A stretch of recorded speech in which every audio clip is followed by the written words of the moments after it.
तो आज हम स्टार्ट करने जा रहे हैं chapter number 3 of class 12 physics, that is current electricity, है ना। अब करंट और इलेक्ट्रिसिटी के बारे में आप ऑलरेडी जानते हो, ठीक है। तो इस चैप्टर को मैंने 5 पार्ट्स के अंदर डिवाइड करा है, ठीक है। जिसमें से पहला पार्ट जो आज वाला है वो है कंसेप्ट पर बेस्ड, ठीक है, कि इलेक्ट्रिसिटी का कंसेप्ट क्या है, करंट का कंसेप्ट क्या है, ठीक है, चार्जेस के साथ क्या रिलेशन होता है, डायरेक्शन क्या होती है, ये सब आज इस वीडियो के अंदर डिस्कस करेंगे, ठीक है। जो सेकंड वीडियो होगा वो होगा रिलेशंस के बारे में, वेरियस रिलेशंस, ठीक है।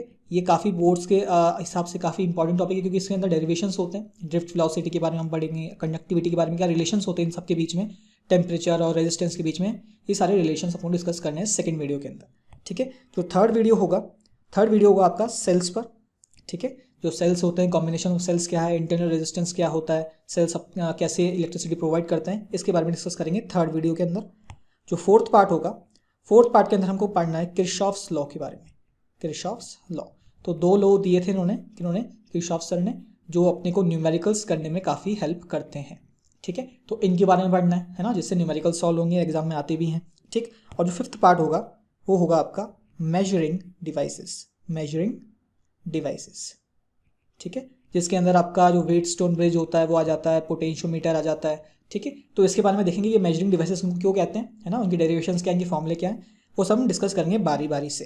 तो आज का जो वीडियो है हमारे पास वो है कंसेप्ट्स पर बेस्ड, है ना, कि आपको जो फाउंडेशन है करंट की वो स्ट्रांग होनी चाहिए, उसके बाद ही आप ये बाकी जो पार्ट्स हैं इसको एंजॉय कर सकते हैं, ठीक है। तो सबसे पहले चलते हैं करंट के बारे में कि करंट है क्या, है ना। तो सबसे पहले टॉपिक डाल लो, क्या है इलेक्ट्रिक करंट। तो काफ़ी बच्चों को तो डेफिनेशन याद ही होगी, है ना। इतनी सिंपल डेफिनेशन होती है इसकी, क्या होती है, इट इज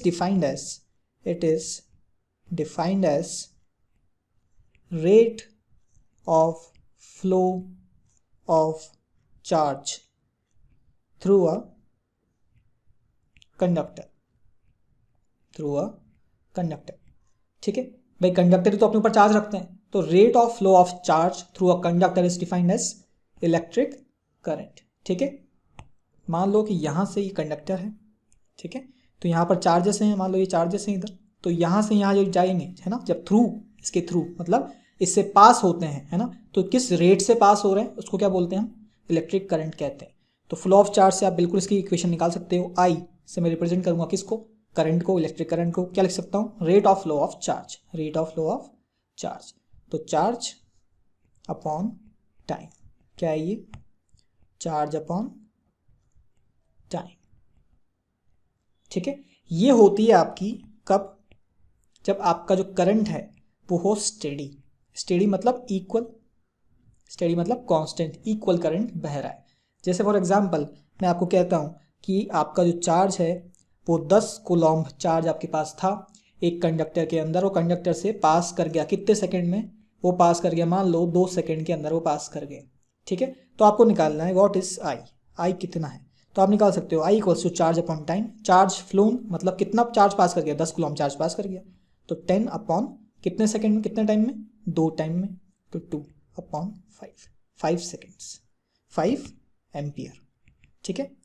ये जो आपका करंट होता है इसको नापते हैं हम एम्पियर के अंदर, ठीक है, इसको डिनोट करते हैं ए से, ठीक। तो 5 एम्पियर का मतलब क्या है कि 10 कूलॉम्ब चार्ज पास कर गया 2 सेकंड के अंदर, या बोल सकते हो 1 सेकंड के अंदर 5 कूलॉम्ब चार्ज पास कर रहा है। ये स्टेडी करंट की डेफिनेशन हुई, बट आपका करंट चेंज भी हो सकता है, उस केस में हम बोलते हैं इंस्टेंटेनियस करंट, मतलब आपका जो करंट है या आपका जो चार्ज है जो फ्लो हो रहा है वो टाइम के साथ डिपेंड कर रहा है। तो उस केस में आप क्या लिखते हो, I is equals to d q by d t. इसका मतलब समझ में भी आना चाहिए कि डी क्यू क्या है, small charge in small time, एक छोटे से टाइम के बीच में कितना चार्ज फ्लो कर गया उसको क्या बोलते हैं, करंट कहते हैं। जैसे क्वेश्चन ले लो एक, क्या आ जाएगा आपके पास, आपको गिवन है क्यू, ऐसा टाइम का फंक्शन गिवन है, क्या गिवन है 2t² प्लस 3t प्लस 2, आपको इस तरह से आपको क्या गिवन है, चार्ज की वैल्यू गिवन है, ठीक है। और आपको पूछ रहा है कि t is equals to 1 second पर आपको करंट की वैल्यू बतानी है, किसकी करंट की वैल्यू बतानी है, आई की, ठीक है, आई की वैल्यू बतानी है t इक्वल्स टू 1 सेकेंड पे। तो आपको डेफिनेशन पता है, क्या डेफिनेशन होती है, I is equals to d q by d t, तो यहाँ से आप लिख दो, इसका डिफ्रेंसिएशन करना है, कुल मिला के टी के रेस्पेक्ट में ऑलरेडी गिवन है, तो क्या आएगा D upon D T, Q की वैल्यू क्या है 2t² प्लस 3t प्लस 2, तो यहाँ से आज आपके पास आ जाएगा answer I equals to, differentiation करो 2 इंटू 2 नीचे आ जाएगा 4t, ठीक है, प्लस 3, तो ये करंट आ गया आपके पास, इंस्टेंटेनियस करंट। क्या है ये? Instantaneous current. अब यहाँ से आप वैल्यू पुट करते जाओगे, निकालते जाओगे कि t इक्वल्स टू 1 सेकेंड पे कितनी करंट की वैल्यू है, t इक्वल्स टू 1 सेकेंड पर कितनी वैल्यू है, 7 एम्पियर वैल्यू है, ठीक है। अगर आपको t इक्वल्स टू 2 सेकेंड पे निकालना हो तो कितनी वैल्यू आएगी, 4 2 जा 8, यहाँ पे पुट कर दो, 4 2 जा 8, 8 प्लस 3 11 एम्पियर, ठीक है। तो ये इंस्टेंटेनियस करंट आ गया, ठीक है। ये क्या आया था, यहाँ पर क्या आया था 5 एम्पियर, बस 5 ही, हमेशा 5 ही रहेगा, 5 ही रहेगा, ठीक है। पर ये चेंज हो रहा है, एक सेकंड पे 7 एम्पियर, दूसरे सेकंड पर 11 एम्पियर, ऐसे ही 3 4 5 पे कुछ कुछ अलग अलग होता जाएगा, ठीक है। तो ये दोनों डेफिनेशंस आपको क्लियर होनी चाहिए, स्टेडी करंट और instantaneous current. Rate of flow of charge through a conductor is called electric current, ठीक है। अब कुछ पॉइंट्स की बात कर लेते हैं। पहला पॉइंट नोट करोगे आप, तो अपने को सबको पता ही है पहले से कि कन्वेंशनली अपन ने माना हुआ है कि the direction of current is taken opposite to the flow of electrons, ठीक है। ये आपको पहले भी पता होगा कि जिस डायरेक्शन में इलेक्ट्रॉन्स फ्लो करते हैं उसके अपोजिट डायरेक्शन में अपन करंट की डायरेक्शन देते हैं। जैसे इलेक्ट्रॉन अगर ऐसे फ्लो कर रहा है, तो आप करंट की डायरेक्शन कैसे बताओगे, ऐसे, opposite to the flow of electrons ऐसे ट्रैवल कर रहा है तो करंट की डायरेक्शन उल्टी होगी। तो ये पहला पॉइंट है। नेक्स्ट पॉइंट क्या है, नेक्स्ट पॉइंट यह है कि करंट जो है इसके पास मैग्नीट्यूड भी होता है, इसके पास डायरेक्शन भी होती है, और ऐसी चीज़ जिसके पास मैग्नीट्यूड भी हो डायरेक्शन भी, उसको क्या बोलते हैं, वेक्टर। पर ये वेक्टर नहीं है, क्योंकि ये वेक्टर लॉ ऑफ एडिशन को सेटिस्फाई नहीं करता, ठीक है। करंट क्या है आपका, करंट एक स्केलर क्वांटिटी है, क्योंकि इसको आप स्केलरी मतलब इसको आप एल्जेब्रिकली ऐड सब्ट्रैक्ट कर सकते हैं, जो कि हम किरचॉफ्स लॉ के अंदर देखेंगे, ठीक है। मतलब अगर दो करंट्स को आपको जोड़ना है तो वेक्टर एडिशन उसका सॉल्यूशन नहीं है, आप सीधा उसको एल्जेब्रिकली जोड़ सकते हैं। तो उसलिए जो करंट है आपका वो स्केलर क्वांटिटी होता है, बावजूद इसके कि उसके पास मैग्नीट्यूड भी है और डायरेक्शन भी है, ठीक है। तो ये पॉइंट बड़ा इंपॉर्टेंट है, क्वेश्चन एमसीक्यू के अंदर आ सकता है कि इसके जो करंट है वो उसकी मैग्नीट्यूड भी होती है, डायरेक्शन भी होती है। तो करंट क्या है, वेक्टर है कि स्केलर है, तो आपको याद रखना कि जो करंट है वो एक स्केलर क्वांटिटी है, क्योंकि इसका एल्जेब्रिक सम होता है, एल्जेब्रिक, ठीक है। जैसे हम किसी स्पीड का सम करते हैं ना अपन, बिल्कुल वैसे एल्जेब्रिक सम ये फॉलो करता है, ये किरचॉफ्स लॉ के अंदर हम देखेंगे, ठीक है। तो ये चीज़ें हो गई, सेकंड पॉइंट ये याद रखना है। थर्ड पॉइंट क्या होगा कि भाई कहीं से इलेक्ट्रिसिटी बननी भी तो चाहिए, तो सोर्स क्या रहता है, सोर्स क्या होगा। देखो सोर्स दो तरीके के हो सकते हैं, एक होता है जैसे बैटरी है ना, बैटरी से करंट सप्लाई होता है ना, अपन लगाते हैं टॉर्चेस के अंदर लगाते हैं तो बैटरी के अंदर से करंट सप्लाई होता है। दूसरा सोर्स हो सकता है आपके डायनामो, ठीक है। तो एक्चुअली में इनकी वर्किंग क्या है कि जो बैटरी होती है इसके अंदर एनर्जी स्टोर्ड होती है, किसकी फॉर्म में, केमिकल एनर्जी की फॉर्म में, केमिकल एनर्जी, केमिकल्स होता है ना इसके अंदर, बैटरी के अंदर, तो केमिकल एनर्जी जो है वो कन्वर्ट होती है किसके अंदर, इलेक्ट्रिकल एनर्जी के अंदर, ठीक है। ये किसके केस में है, बैटरी के केस में। जबकि जो डायनामो है, डायनामो के अंदर आपने देखे ना जो पंखे होते हैं बड़े बड़े टर्बाइंस जिसको बोलते हैं, वैसे डायनामो होते हैं, वो क्या करते हैं कि मैकेनिकल एनर्जी को कन्वर्ट करते हैं किसके अंदर, इलेक्ट्रिकल एनर्जी के अंदर, ठीक है। तो ये सोर्स हो सकते हैं, आप बैटरी से करंट जनरेट कर सकते हो, आप डायनामो से भी करंट जनरेट कर सकते हो। तो ये थर्ड पॉइंट है। फोर्थ पॉइंट क्या रहेगा, फोर्थ पॉइंट रहेगा कि आपके चार्ज कैरियर्स क्या हैं, ठीक है। अब जैसे आपने अगर मेरा सेमीकंडक्टर्स का चैप्टर देखा है, जो उसका वीडियो मैंने बनाया था वन शॉट, अगर आपने उसको देखा है तो आपको पता होगा चार्ज कैरियर्स अलग अलग टाइप के होते हैं, ठीक है। तो अगर मैं मेटल्स की बात करूं, किसकी बात करूं, मेटल्स की, तो इसके अंदर वो होते हैं फ्री इलेक्ट्रॉन्स है ना, फ्री इलेक्ट्रॉन्स। इसके चार्ज कैरियर मतलब जो चार्ज जैसे जैसे कैसे कैरी कर रहा है, मतलब एक कंडक्टर से दूसरे कंडक्टर में वो कैसे जा रहा है, उसको बोलते हैं हम चार्ज कैरियर्स। तो ये फ्री इलेक्ट्रॉन्स के अंदर होते हैं जो ट्रैवल करते हैं, ठीक है, मेटल्स के केस के अंदर। जो आपके सेमीकंडक्टर्स होते हैं, है ना, जो आपके सेमीकंडक्टर्स होते हैं, इसके अंदर दो टाइप के कैरियर्स होते हैं। कौन से जिन बच्चों को मेरा वीडियो देखा है उनको पता होगा, एक होते हैं आपके इलेक्ट्रॉन्स और एक होते हैं आपके होल्स, ठीक है। तो सेमीकंडक्टर्स के अंदर दो टाइप के चार्ज कैरियर्स होते हैं, कौन से, इलेक्ट्रॉन्स और होल्स, ठीक है। और जैसे अपन गैस की बात करें कि गैस के अंदर भी तो इलेक्ट्रिसिटी कंडक्ट हो सकती है, तो क्या होगा, पॉजिटिव और negative ion, positive and negative ion, ठीक है। तो ये चार्ज कैरियर्स हो गए। सोचने वाली बात यहाँ पर यह है कि जैसे कोई भी मेटल्स है आपके पास या सेमीकंडक्टर्स या गैस है, जो भी आपने ले रखा है उसके अंदर फ्री इलेक्ट्रॉन्स हैं, है ना, अगर मेटल आपने लिया हुआ है तो क्या उसके फ्री इलेक्ट्रॉन्स की वजह से आपको करंट लगेगा? मतलब हर चीज़ के अंदर तो इलेक्ट्रॉन्स हैं, है ना, तो आप क्या उसको टच करोगे तो आपको क्या करंट लगेगा क्या? नहीं। इसका मतलब यह है कि सिर्फ फ्री इलेक्ट्रॉन्स होने से करंट नहीं बनता, ठीक है, कि किसी के पास अगर इलेक्ट्रॉन्स पड़े हुए हैं, फ्री इलेक्ट्रॉन्स पड़े हुए हैं, तो उससे करंट जनरेट नहीं हो सकता। तो कंडीशंस क्या होगी, है ना, इसके लिए क्या करना पड़ता है, अगर आपको कोई भी करंट जनरेट करना हो तो आपको लगाना पड़ेगा पोटेंशियल डिफरेंस। इसका मतलब अपन ये कह सकते हैं कि अगर आपने पोटेंशियल डिफरेंस नहीं लगाया, पोटेंशियल डिफरेंस ये बड़ा इंपॉर्टेंट है, पोटेंशियल डिफरेंस अगर आपने नहीं लगाया तो आपको कोई भी करंट नहीं मिलेगा, कोई भी करंट नहीं मिलेगा, ठीक है। देखो होता क्या है कि जैसे कंडक्टर है कोई भी, मान लो ये मेटल है एक, इसके अंदर बहुत सारे फ्री इलेक्ट्रॉन्स है, ऐसे ऐसे ऐसे ऐसे फ्री इलेक्ट्रॉन्स हैं यहाँ पर एक्चुअली में इनके पास मोशन है, कोई दिक्कत नहीं, ये चल रहे हैं, अपने को चलाना तो है, अपने को चलाना है ये इलेक्ट्रॉन्स को भाई, अगर फ्लो कर रहे हैं, ये फ्लो हो रहे हैं तो करंट बन जाता है उससे, rate of flow of charge, ठीक है। तो इलेक्ट्रॉन्स यहाँ फ्लो तो कर रहे हैं, बट एक्चुअली में क्या है, इनकी कोई डायरेक्शन नहीं है, नो डायरेक्शन, ये सब अपनी अपनी डायरेक्शन में मूव कर रहे हैं, जिसकी वजह से इनका जो एवरेज है ना वो जीरो आ जाता है, जिनका जो एवरेज है वो जीरो आ जाता है। मतलब ये वाला इलेक्ट्रॉन इसमें जा रहा है, ये वाला इलेक्ट्रॉन ऐसे जा रहा है, ये वाला इलेक्ट्रॉन ऐसे जा रहा है, तो कुल मिला के ये क्या जीरो कर देते हैं टोटल वैल्यू को, ठीक है। तो इसकी वजह से करंट जो है वो फ्लो नहीं हो सकता। तो अपने को एक बेसिक डायरेक्शन देना पड़ेगा, एक अलाइन करना पड़ेगा इलेक्ट्रॉन्स को कि भाई सबके सब इस डायरेक्शन में फ्लो हो, या जो भी चार्ज कैरियर है इस डायरेक्शन में फ्लो हो। तो उसके अपोजिट अपन क्या बोलेंगे, अगर इलेक्ट्रॉन को फ्लो करवा रहे हैं तो उसके अपोजिट करंट जनरेट हो रहा है। भाई अपन पोटेंशियल डिफरेंस को जनरेट कर रहे हैं, तो पोटेंशियल डिफरेंस से मेरा क्या मतलब है, अगर मैं पोटेंशियल डिफरेंस की बात कर रहा हूँ तो मैं ऑब्वियसली इलेक्ट्रिक फील्ड की बात कर रहा हूँ।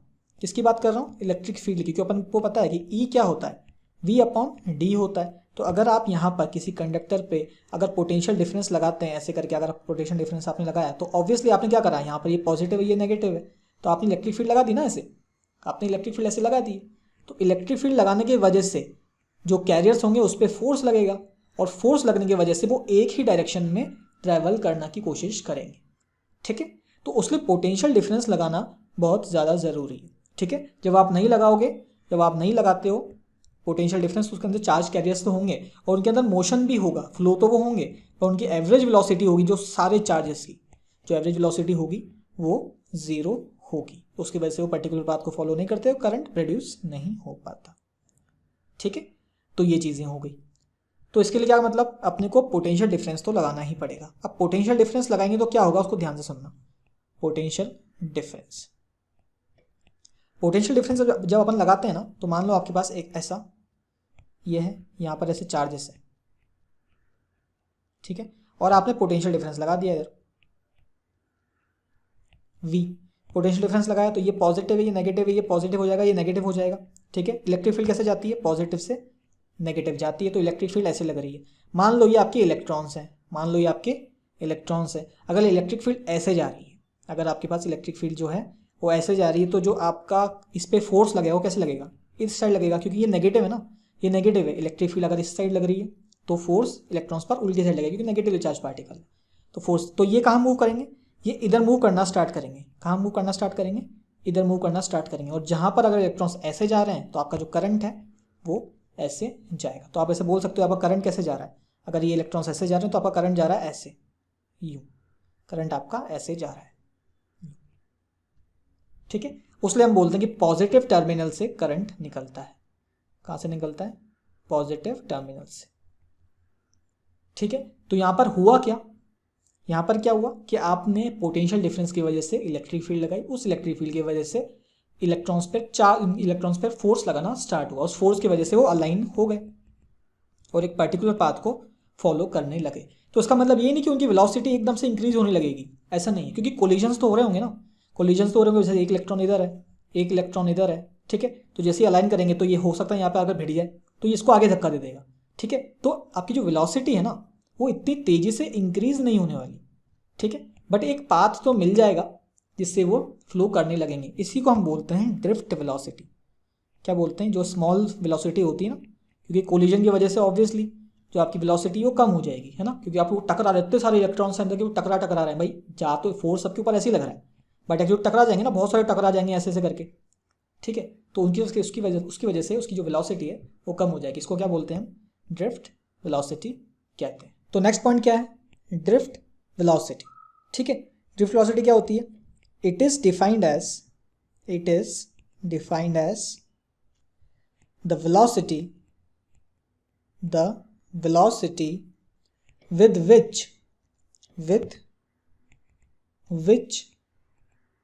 the free electrons gets drifted मतलब शिफ्ट होना, drifted towards the positive terminal under the effect of applied external electric field।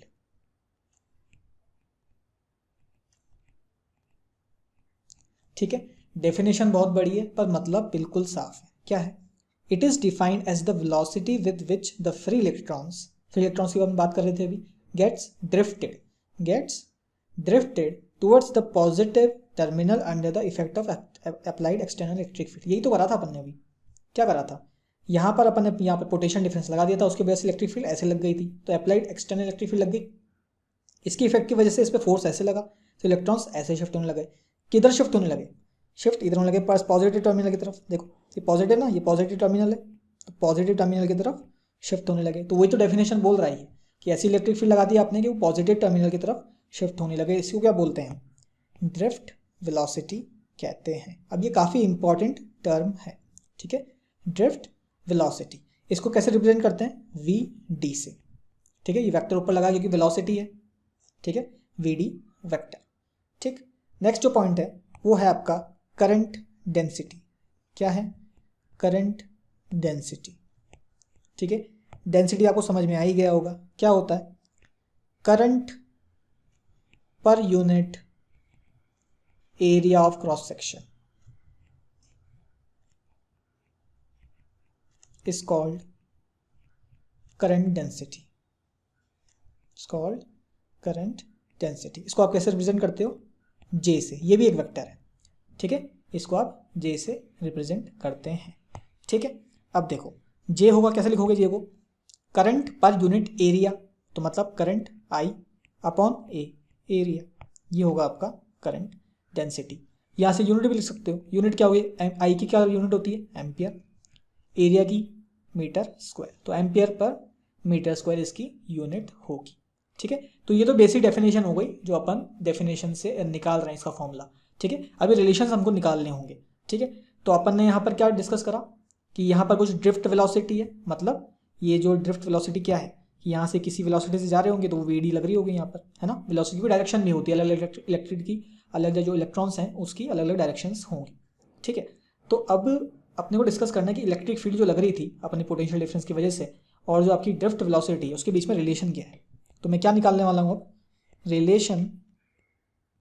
Relation between क्या, VD and external electric field, मतलब मैंने जो इलेक्ट्रिक फील्ड लगाई थी पोटेंशियल डिफरेंस की बैटरी की लगाने की वजह से और जो वीडी है उसके बीच में रिलेशन क्या है, ठीक है। तो अपन मान लेते हैं कि बहुत सारे इलेक्ट्रॉन्स हैं, कितने इलेक्ट्रॉन्स हैं, n इलेक्ट्रॉन्स हैं, कितने इलेक्ट्रॉन्स हैं, नंबर ऑफ इलेक्ट्रॉन्स, जो मैं भी कंसिडर कर रहा हूँ कि n जो है वो टोटल नंबर ऑफ इलेक्ट्रॉन्स हैं, ठीक है। तो और इसके बाद क्या मान लेते हैं अपन कि u1 वेक्टर, u2 वेक्टर, ऐसे कर करके यू एन वेक्टर, इतने इलेक्ट्रॉन्स तो एन, ये क्या है सब, इनिशियल वेलोसिटी, क्या है सब ये इनिशियल वेलोसिटीज है।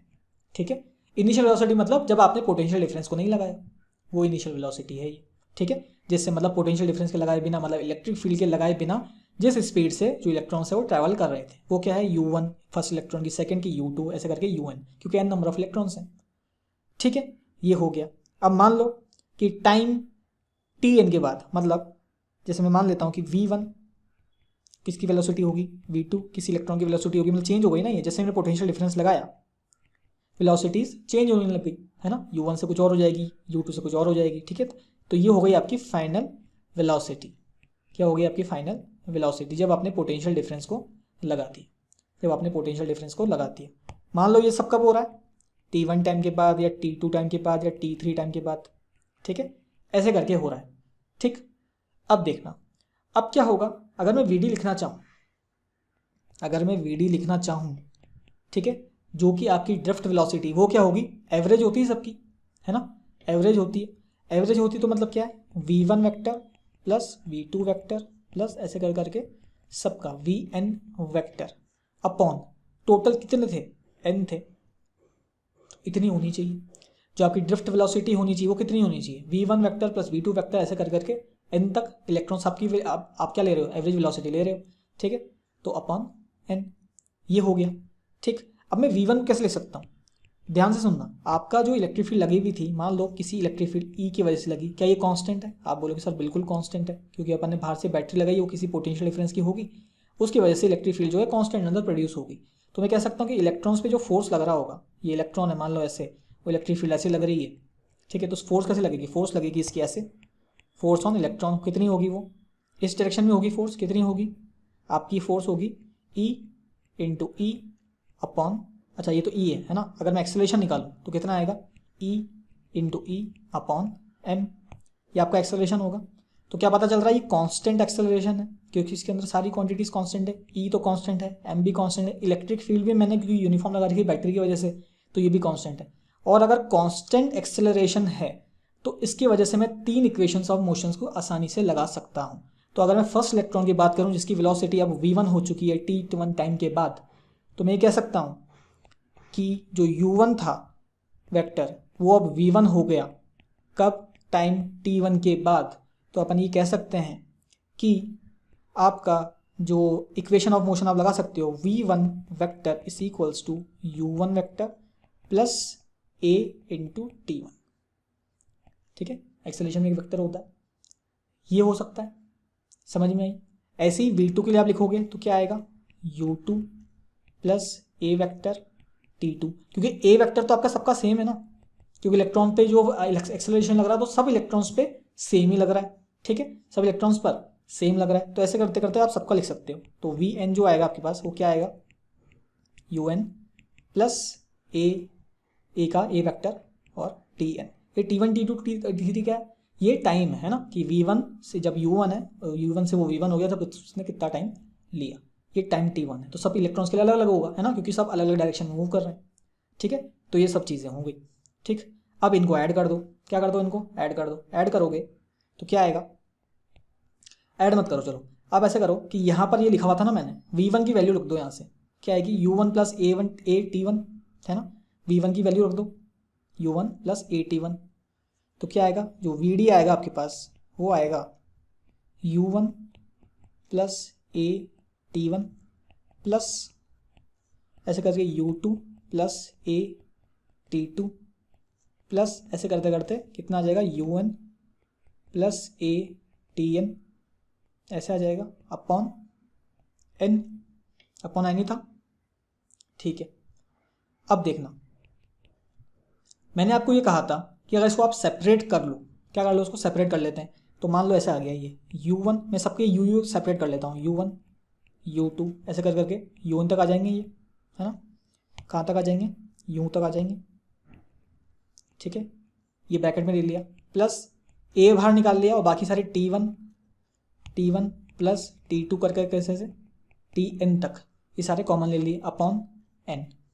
ठीक है, अगर आप ध्यान से देखो तो ये जो वैल्यू है ना, ये वाली वैल्यू, ये है इनिशियल वेलोसिटी। आपको पता है इनिशियल वेलोसिटी का जो सम लेते थे अपन, क्योंकि जब पोटेंशियल डिफरेंस कुछ भी नहीं है, जब उसकी वेलोसिटी एवरेज वेलोसिटी क्या हुआ करती थी, हुआ करती थी 0। जब भी तो करंट प्रोड्यूस नहीं होता, क्योंकि एक डायरेक्शन में लाइन नहीं है, ठीक है। तो इनिशियल वेलोसिटी जब कोई पोटेंशियल डिफरेंस नहीं है तो उस टाइम करंट क्यों नहीं बनता, क्योंकि सबकी जो डायरेक्शंस है वो कैंसल आउट हो जाती है, ठीक है। कोई इधर मूव कर रहा है, कोई इधर मूव कर रहा है, कोई अलाइन नहीं मतलब। तो इनिशियल क्या होती है वेलोसिटी, वो 0 होती है। तो इनिशियल वेलोसिटी तो लिखी हुई है ये, जब पोटेंशियल डिफरेंस नहीं है, तो इसको आप क्या मानोगे, 0 मानोगे। तो यहाँ से क्या लिख सकते हैं अपन, ये तो हो गया 0। आपके पास जो वी डी आएगा वो कितना आएगा, V D is equals to, V D vector is equals to A vector into T1 plus T2 plus ऐसे करके Tn तक अपॉन n। ये जो वैल्यू है ये वाली, इसको हम बोलते हैं टाउ। क्या बोलते हैं, टाउ, ठीक, टाउ, ठीक। T1 plus T2 plus T3 सबका टाइम का एवरेज है ना। पहले वाले इलेक्ट्रॉन ने T1 टाइम लिया, लास्ट वाले इलेक्ट्रॉन ने Tn टाइम लिया। सबका एवरेज करने के लिए क्या करेंगे, सबको जोड़ देंगे और divided by total number of electrons जो कि n थे। तो उसको हम क्या बोलते हैं, टाउ। इसको हम बोलते हैं रिलैक्सेशन टाइम। क्या बोलते हैं, रिलैक्सेशन टाइम। क्या बात समझ में आई, क्या बोलते हैं इसको, रिलैक्सेशन टाइम। तो आपके पास जो इक्वेशन आई फाइनली वो क्या आई, v d vector is equals to a vector into tau. आपकी ये इक्वेशन आ गई और यहाँ से आप वी डी लिख सकते हो। ए को खोल दो, क्या आएगा, ए आपके पास आ जाएगा वो minus E vector upon M into tau. ये कैसे आई इक्वेशन, ये वैल्यू कहाँ से आई, ये वाली देखो, इलेक्ट्रॉन ऐसे है, ठीक है। इलेक्ट्रिक फील्ड कैसे लग रही थी, इस डायरेक्शन में लग रही थी, तो फोर्स कैसे लगेगी, इस डायरेक्शन में लगेगी। कितनी फोर्स लगेगी, फोर्स लगेगा आपके ऊपर ई, ठीक है। माइनस ई बोल सकते हैं क्योंकि नेगेटिव है, नेगेटिव ले रहे हैं, माइनस ई इंटू ई, इस पर इतना फोर्स लगेगा। किसके इक्वल होता है ये फोर्स, मास इंटू एक्सेलरेशन के, mass of electron into acceleration. तो आपके पास जो ए आया कितना आया, minus E vector upon mass of electron, वही तो लिखा है, ठीक है। तो ये इक्वेशन भी आपको याद रखनी है, ठीक है। वीडी को आप ऐसे भी लिख सकते हो, V D is equals to, क्या लिखा था अपन ने, ए इंटू टाउ। ए को मैं खोलूं तो क्या आता है, ये माइनस, क्या आ जाता है, minus E vector upon M into tau. इसको मैं ऐसे लिख सकता हूँ, minus E into tau upon M dot E, ठीक है। तो इसको मैं ऐसे लिख सकता हूँ, माइनस म्यू इंटू ए। ये जो मैंने म्यू लिखा ना यहाँ पर, ये होता है मोबिलिटी, मोबिलिटी, कितने आसानी से वो मोबाइल है, मतलब कितने मोबाइल इलेक्ट्रॉन्स वहाँ पर प्रेजेंट है। मोबाइल मतलब एक जगह से दूसरी जगह तक शिफ्ट होना, ठीक है। क्या बोलते हैं इसको, मोबिलिटी ऑफ इलेक्ट्रॉन। क्या बात समझ में आई। तो यहाँ से आप ऐसे बोल सकते हो कि वी डी का अगर मैं मॉड लूँ, वी डी का अगर मैं मॉड लूँ तो आप लिख सकते हो म्यू इनटू इलेक्ट्रिक फील्ड, ठीक है। जब भी नेगेटिव चार्ज हटा दिया मैंने, यहाँ से नेगेटिव साइन हटा दिया, क्योंकि वी डी का मैं क्या ले रहा हूँ, मॉड ले रहा हूँ, ठीक है। तो वी डी का मॉड क्या होगा, म्यू इंटू ई म्यू क्या है, मोबिलिटी ऑफ इलेक्ट्रॉन, और ई क्या है आपकी, इलेक्ट्रिक फील्ड, ठीक है। तो ये चीज़ें क्लियर है यहाँ से, ठीक है। अब ये बातें तो हो गई। एक और रिलेशन जो आपके पास आता है निकल कर, वो आता है किसके बीच में, रिलेशन बिटवीन आई जो करंट है आपका एंड वी डी जो कि ड्रिफ्ट वेलोसिटी है, ठीक है। आई और ड्रिफ्ट वेलोसिटी के बीच में क्या रिलेशन होता है, तो इसमें आपको कुछ अजम्पशंस मानने पड़ेंगे। जैसे आपके पास कंडक्टर है ऐसे, तो मान लेते हैं इसकी लेंथ कितनी है, एल है, और इसका जो एरिया ऑफ क्रॉस सेक्शन है वो कितना है, वो ए है, ठीक है। लेंथ आपकी कितनी है, लेंथ है आपकी ए, और आपका जो एरिया है वो कितना है, ए, जो कि क्रॉस सेक्शन का एरिया है, ठीक है। यहाँ पर जो इलेक्ट्रॉन है जो ई है ना, वो क्या है, मैग्नीट्यूड ऑफ इलेक्ट्रॉन, जो भी चार्ज है 1.6 है ना वो वाला, ठीक है। और जो एन होता है यहाँ पर, ये स्मॉल एन है। स्मॉल एन का मतलब क्या होता है, number of electrons in unit volume of conductor, ठीक है। ये टोटल नंबर ऑफ इलेक्ट्रॉन्स नहीं, ये क्या है, number of electrons in unit volume of conductor, मतलब 1 मीटर क्यूब के अंदर कितने नंबर ऑफ इलेक्ट्रॉन्स हैं किसी कंडक्टर के अंदर, वो क्या होता है आपका n होता है। ठीक है, तो आज अपनी डेफिनेशन क्या थी करंट की? करंट की डेफिनेशन थी अपने पास Q अपॉन T, ये डेफिनेशन थी। अगर मैं Q को लिखना चाहूँ तो Q किससे मिलकर बना हुआ है? इलेक्ट्रॉन से मिलकर बना हुआ है। तो मान लो मेरे पास कितने इलेक्ट्रॉन्स हैं? मेरे पास n इलेक्ट्रॉन्स हैं। टोटल नंबर ऑफ इलेक्ट्रॉन्स कितने हैं? n इलेक्ट्रॉन्स हैं। तो मैं क्या बोल सकता हूँ कि n इंटू ई, एक इलेक्ट्रॉन पे कितना चार्ज है E, तो n इलेक्ट्रॉन्स पे कितना होगा? n ही होगा, जैसे क्वांटाइजेशन ऑफ रूल। ठीक है, तो आपके पास टोटल चार्ज कितना आ गया? n इंटू ई आ गया। तो आप लिख सकते हो जो I है वो क्या होगा? n into E upon T. ठीक है, अब ये n है जो कि है टोटल नंबर ऑफ इलेक्ट्रॉन्स। क्या है? Total number of electrons. ठीक है, पर मैंने आपको लिखवाया था स्मॉल n, जो कि है यूनिट वॉल्यूम के अंदर कितना इलेक्ट्रॉन्स है। ठीक है, तो मैं क्या कह सकता हूँ कि अगर n के अंदर, चल एक मतलब आपका जो n है उसके अंदर एक यूनिट वॉल्यूम के अंदर अपन लिख रहे हैं। ठीक है, तो अगर मुझे टोटल नंबर निकालना है, मुझे क्या निकालना है? Total number. तो मैं सारा वॉल्यूम ले लूँ। टोटल वॉल्यूम कितना है? टोटल वॉल्यूम कंडक्टर का कितना है? जब भी मैंने आपको लेंथ और वो लिखवाया था, तो लेंथ इंटू एरिया, या आपका क्या होगा? Total volume. तो मैं लिख सकता हूँ जो n है वो आपका कितना होगा? n के एक यूनिट के अंदर n है, तो इसके अंदर कितना होगा भाई? एक वॉल्यूम के अंदर कितने इलेक्ट्रॉन्स हैं? n इलेक्ट्रॉन्स है, तो l इंटू ए के अंदर कितने होंगे? l इंटू ए इंटू एन। ठीक है, l इंटू ए इंटू एन होंगे। पुट कर दो यहाँ पर, क्या आ जाएगा हमारे पास?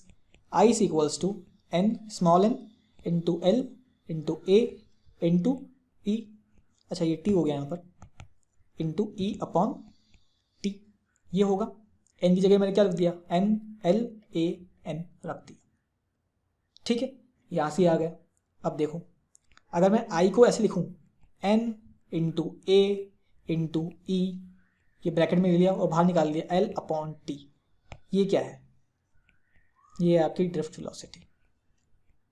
एक पॉइंट से दूसरे पॉइंट पर जाना है। ठीक है, तो कितना डिस्टेंस कवर करना है? l डिस्टेंस कवर करना है। कितने टाइम में कन्वर्ट करना है? किसी टाइम में कन्वर्ट करना होगा। ठीक है, तो उसको क्या बोलते हैं? ड्रिफ्ट वेलोसिटी कहते हैं। तो आप यहाँ से I की वैल्यू ले सकते हो। I इज इक्वल्स टू क्या लिखते हैं? n into A into V E into we D. तो ये इक्वेशन आपने पहले भी सुन रखी है। ठीक है, ये काफ़ी इंपॉर्टेंट इक्वेशन है, डेरिवेशन में आसानी से पूछ ली जाती है फ्रीक्वेंटली। ठीक है, तो काफ़ी मुश्किल इसका डेरिवेशन तो है नहीं। ठीक, बड़ा सिंपल सा डेरिवेशन है। ठीक है, इजी सा भी है और इक्वेशन अच्छे से याद भी हो जाती है। ठीक है, तो ये चीज़ें आपको क्लियर होनी चाहिए। यहाँ पर आपको सबका मतलब पता होना चाहिए। जो आपका n है वो क्या है? Number of electron in unit volume, है ना? एक यूनिट वॉल्यूम के अंदर कितने इलेक्ट्रॉन्स हैं। ठीक है, टोटल नंबर ऑफ इलेक्ट्रॉन्स ये नहीं है। ठीक है, तो I equals to n into A into V into E into we D, ये आपके पास इक्वेशन आ चुकी है। ठीक है, करंट डेंसिटी की बात कर लो। किसकी बात कर लो? करंट डेंसिटी की। कैसे लिखते थे? J से लिखते थे। कैसे लिखते थे? I अपॉन ए, ऐसे लिखते थे। I की डेफिनेशन मेरे पास अभी आई है। क्या आई? n इंटू कितनी आती थी? E into A into we d upon a, ये आती थी। यहाँ से A से A कट गया, क्या आ गया आपके पास? n into E into we D, ये आ गया। अगर मैं यहाँ से वी डी की डेफिनेशन लिख दूँ, वी डी का जो इक्वेशन आई थी, कितनी आई थी वो? वी डी की, वी डी का वैल्यू आई थी E into tau upon M into e, e tau m कितनी आई थी? n इंटू ई into e tau upon M into electric field, क्या ये आई थी? ठीक है, यहाँ से उसको आगे सॉल्व करोगे तो कितनी आ जाएगी? n e square tau upon M into e, क्या ये आई थी? ये जो इक्वेशन है इसको हम बोलते हैं क्या? सिग्मा। क्या बोलते हैं? सिग्मा बोलते हैं। सिग्मा होता है आपका कंडक्टिविटी ऑफ कंडक्टर। ठीक है, अभी हम रेजिस्टिविटी और कंडक्टिविटी के बीच में भी रिलेशन फाइंड करेंगे आगे जाके नेक्स्ट लेक्चर के अंदर। ठीक है, तो ये क्या होता है आपका? Conductivity of a conductor. तो आप J को लिख सकते हो क्या? J को आप लिख सकते हो J is equals to sigma into e. ठीक, तो ये इक्वेशन आपके पास रेडी होके आ गई। ठीक है, तो काफ़ी सारे रिलेशन आज भी हमने निकाले हैं। ठीक है, नेक्स्ट वीडियो के अंदर हम बात करेंगे ओम्स लॉ का। ठीक है, ओम्स लॉ की आपको डेफिनेशन ऑलरेडी पता है, V equals to I R होती है, पर वो आया कैसे, है ना? उसके अंदर जो आर होता है उसको कांस्टेंट कैसे निकालते हो आप, कैसे उसको आर बोला गया है ना, कैसे वो मेजर होता है, उसके बारे में डिस्कस करेंगे। ठीक है, तो नेक्स्ट वीडियो भी काफ़ी इंपॉर्टेंट है। इस वीडियो के अंदर मैंने आपको सारे कंसेप्ट बता दिए हैं, सारे डेरिवेशंस करके दिखा दिए हैं। ठीक है, अब मिलते हैं नेक्स्ट वीडियो के अंदर।